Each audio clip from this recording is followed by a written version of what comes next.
Hi, Vadim here. In just a few steps, I'll show you how to tackle this common everyday challenge on your device.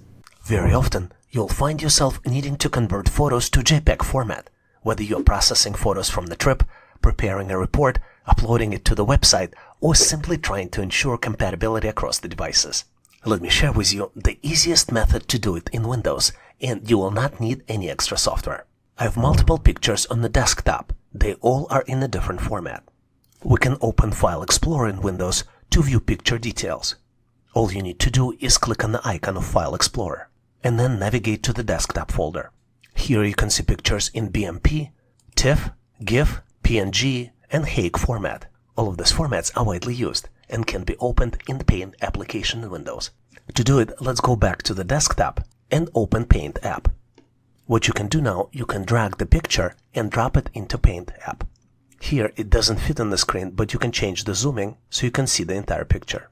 All of these formats can be opened in Paint. Paint Editor allows you for basic editing of the pictures, but you can also save them as in a different format. Here are the formats supported in Paint. You can click File, Save As, and you see that it could be saved as PNG, JPEG, BMP, GIF, and other formats. Let's quickly save this picture as JPEG. You need to click File, Save As, and then JPEG Picture. Here you need to select the extension JPEG and click Save. What's interesting is that different formats are good for different purposes. For example, JPEG is great for web and compression. PNG format is lossless and supports transparency. BMP format is uncompressed but high quality.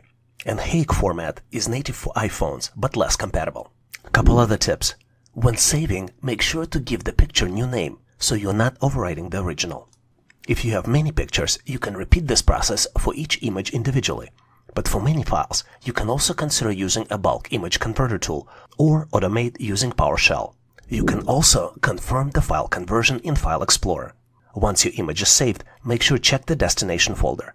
Right-click on the converted file, go to Properties, and confirm that your file type is JPEG. If you found this content helpful, don't forget to like, share, and subscribe to Online Training for Everyone. Have a great day.